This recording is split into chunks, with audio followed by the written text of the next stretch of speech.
Coming up on Hoosier Sports Night, bring out the brooms. Indiana basketball sweeps Purdue. And we continue our celebration of Black History Month with a trailblazing historic Hoosier. This is Hoosier Sports Night.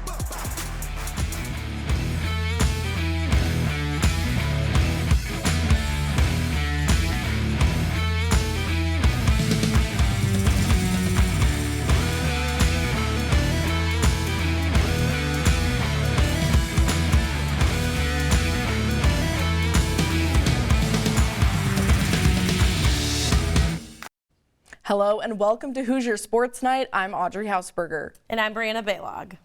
Bree, we went to Purdue last weekend. It was very fun. There were a lot of IU fans there. Right, and it was almost when Indiana scored, the crowd was just as loud as if Purdue at the same time. Right, and we're going to talk about Purdue right now. Let's take a look at how IU went on the road to beat in-state rival Purdue by over 20 points. To Mackey Arena we go. Early in the first, Purdue's defense bombarding Yardingare zone, leaving Chloe Moore-McNeil all alone beyond the arc, and she takes advantage. Now Moore-McNeil, this time with a steal from Purdue's Abby Ellis. She takes it up the court, sees Sydney Parrish sneakily fall back, and the Hoosier-born nails the three to give IU an early lead. Something you don't usually see, a Mackenzie Holmes three-pointer. It sticks, and the Hoosiers are up 41-28 in the third. IU ends up taking the dub 69-46 against Purdue. Hello and welcome to Hoosier Sports Night. I'm Audrey Hausberger. And I'm Brianna Ballog. Bree, we went to Purdue together last weekend. It was very fun. A lot of IU fans were there. Right, and when Indiana would score, they'd be just as loud as the Purdue fans when they would score. Right, and we're about to talk about Purdue. First, let's take a look at how IU went on the road to beat in-state rival Purdue by over 20 points. To Mackey Arena we go. Early in the first, Purdue's defense bombarding Yardingare zone, leaving Chloe Moore-McNeil all alone beyond the arc, and she takes advantage. Now Moore-McNeil, this time with a steal from Purdue's Abby Ellis. She takes it up the court, sees Sydney Parrish sneakily fall back, and the Hoosier-born nails the three to give IU an early lead. Now, something you don't usually see, a Mackenzie Holmes three-pointer, well, it sticks, and the Hoosiers are up 41-28 in the third.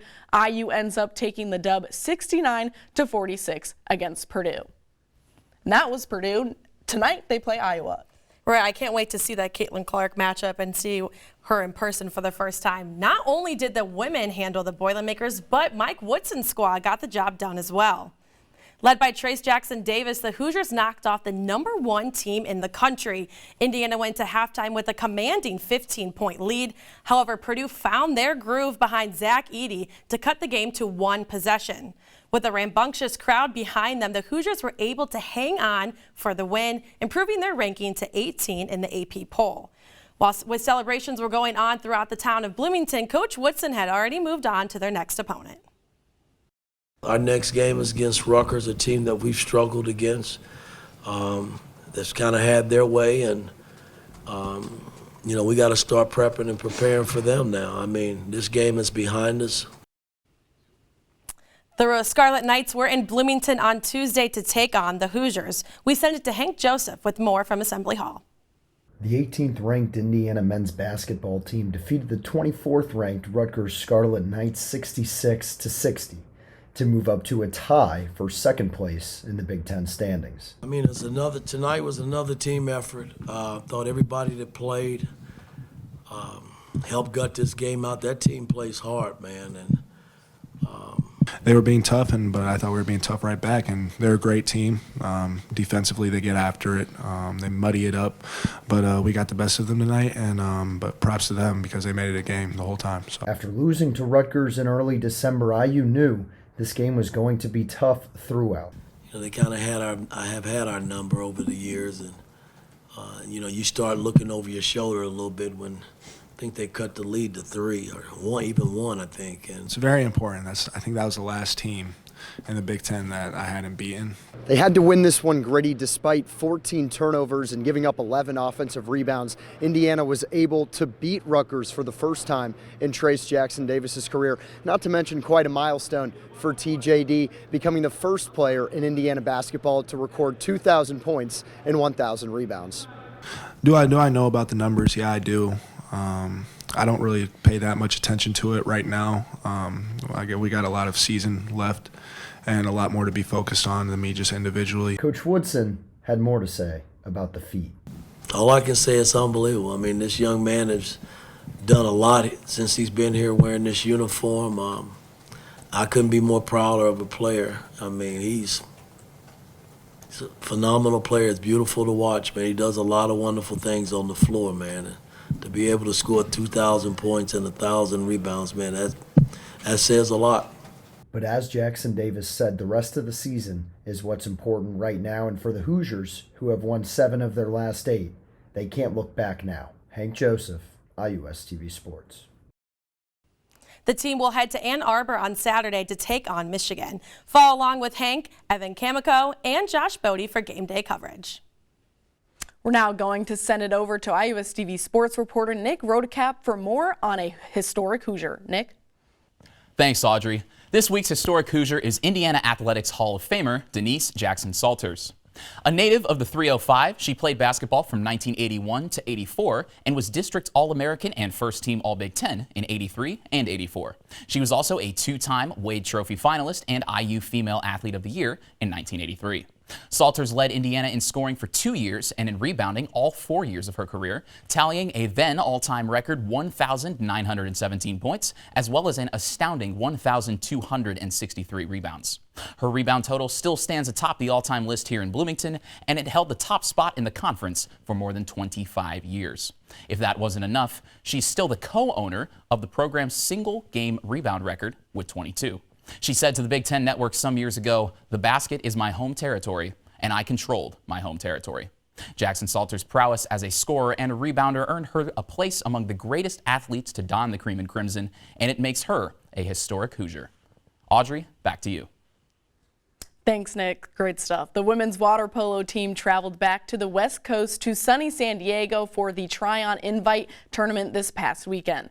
The Hoosiers battled against number 2 USC, number 7 Long Beach State, and number 18 UC San Diego. They put up a fight against USC, only being down 1 point by halftime. However, they could not keep up in the second half, losing 16-7. In the second game, Indiana led LBSU up by 1 point in the third. However, the Sharks would come back, defeating Indiana 15-8. The team was able to end the tournament on a high note in their final game against UC San Diego. The Hoosiers had a strong first half, scoring 5 out of their 6 goals, and their defense was strong enough to win the game 6-5. Indiana is now 8-4 on the season. The Hoosiers will be back at the Billingsley Aquatic Center on February 18th and 19th for the Indiana Classic. After 2 consecutive weeks of home meets, the Indiana track and field team traveled to Notre Dame for the Mayo Invitational.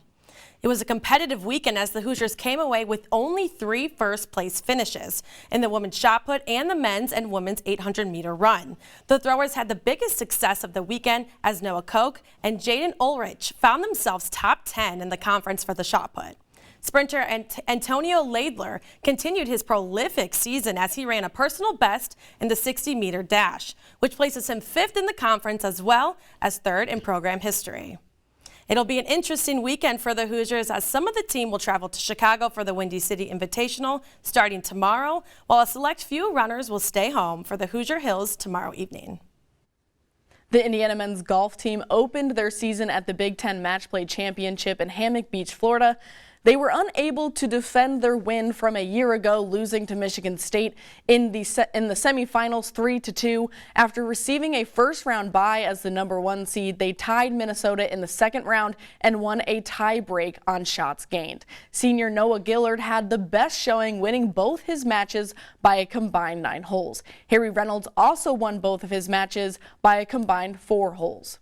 IU travels to South Carolina next month to compete in the Colleton River Collegiate, hosted by fellow Big Ten member Michigan State. Coming up after the break, we crown our Hoosier Highlight Athlete of the Week. And we have the latest on wrestling, tennis, and more. You're watching Hoosier Sports Night.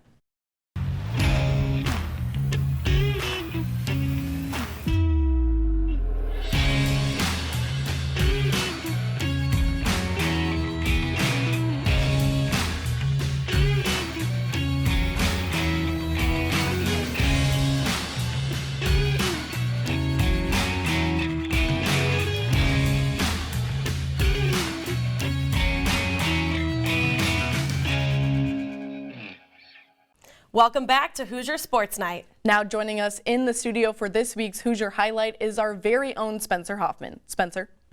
Thanks, Audrey. This week's Hoosier Highlight athlete is none other than star freshman guard Jalen Hood-Schifino from Montverde Academy. Hood-Schifino has been playing solid and consistent throughout the season. His flashy and unique ability to get to any spot on the floor has led him to average 12.5 points, 4 rebounds, and 4.3 assists per game. He rounded out his past week with a 16-point performance against the Purdue Boilermakers here at Assembly Hall and followed that up with a 7-point game against Rutgers on Tuesday night. Jalen is projected to go top 20 in this year's NBA draft. I speak for all Hoosier fans and say that hopefully he stays for one more year. That's all for this week's Hoosier Highlight. Audrey, back to you. Thanks, Spencer. The number 22 ranked Indiana wrestling team hosted number 1 ranked Penn State for its final home match of the season. Our beat reporter Griffin Healy has more from Wilkinson Hall. The number 22 ranked Indiana wrestling program hosted number 1 Penn State on Sunday afternoon. The Hoosiers capitalized on early opportunities by winning the 125 and 133 pound class matches. I thought, our guys did start off, 25-33. It was, some great matches. It's always good to win, number 1 ranked team. You got to, get your wins where you can. I think they took that momentum in 41. That was a fast pin, fast fall. I felt like that's where the momentum kind of swung their way. The Hoosiers did no favors for themselves in the second half, as they got outscored 21-0 and 1-0 matches against the Nittany Lions. I think, we got to get to our offense a little bit more. We didn't score enough points. In the matches that we did, we won, obviously, right? You want to score more points than the guy, but I thought the times we were offensive, it paid off. The guys that kind of sat back, I think they picked us apart. So just showing them that, showing, one side of mentality where you're offensive and then the other one where you're defensive, and seeing, what the separation is. Penn State defeated Indiana 35-8 here at Wilkinson Hall. The Hoosiers will look forward as they take on the Michigan State Spartans at East Lansing this Friday at 6:30 p.m. The Indiana women's tennis team had their first away match of the season last Friday against Cornell. The Hoosiers started off strong in doubles, completing a clean sweep against Cornell's double squad 3-0. Single matches for the Hoosiers were a battle as IU took the single sets 4-3. The Hoosiers finished out their Ivy League road trip against Yale on Sunday. In the number 1 doubles, Sabi Nihilani and Laura Schneider clinched the point with a 7-5 tiebreaker victory. In singles, the Hoosiers struggled all around, dropping the first 4 matches to give Yale the victory. Next up, the Hoosiers are at home against Xavier University at 11 a.m. on February 11th. Follow along with Sam Brunsman, Michael Livingston, and Dylan Traeger for updates throughout the season. IU women's golf finished in 14th place at the FAU Paradise Invitational in their first tournament of the spring season. Senior Valerie Clancy led the Hoosiers, finishing in a tie for 22nd place at 2 over. Clancy had the best 2-round total, going 1 under through the first 2 days. Junior Dominika Berdova was second for IU and finished in a tie for 30th at 4 over. She had the best round for the Hoosiers, firing 70 in the opening round. The team will look to bounce back in 2 weeks when they play in the Mercer Spring Invitational in Georgia. Softball season is finally here. Indiana's 50th season starts this weekend in the NFCA Leadoff Classic. Our Samantha Condra has more. Team 49 season ended in a walk-off loss against Penn State in the Big Ten tournament. Now, the hunger to avenge that lives in Team 50. I see that hunger every day. I think how we've got to translate that hunger from the initial, you look at success, and significant success is like my reward, right? Significance is all of our reward in Team 50 and what that looks like in the history of our program. With 90% of last year's roster returning, it creates a wide range of possibilities when it comes to potential starters. We are just like the most athletic team we've ever been, and Coach even says that it's really hard for her to make the lineup, and she continually says that again and again. So it's really exciting to see that everyone can play at basically any position because we're so athletic. Before the Hoosiers can show off that athleticism here at Andy Moore Field, they get to travel to warm Clearwater, Florida, where they will take on some of the top teams in the country. Coach Stanton talks about how they plan to handle possibly facing 2 top 5 teams in one day. That's what you want. Those are measuring sticks. I think what we've got to be is I really want to get out of the gates, win the games we need to win early. And when we have that lead, we got to be able to put games away opening weekend. Which, opening weekend, there's no guarantees, right? Indiana's main goal is the NCAA tournament, a place they haven't reached since 2011. For Cora Bassett, the postseason is just as important, but she's trying to send a larger message to the team. The end goal is postseason, getting to that point. We have a few people that want to be All-Americans. We have all these goals, but at the end of the day, we have to just appreciate, we are here, we're Hoosiers, this is going to be the best 4 years of my life probably, and I'm just taking it every single moment. I'm just so grateful to be here.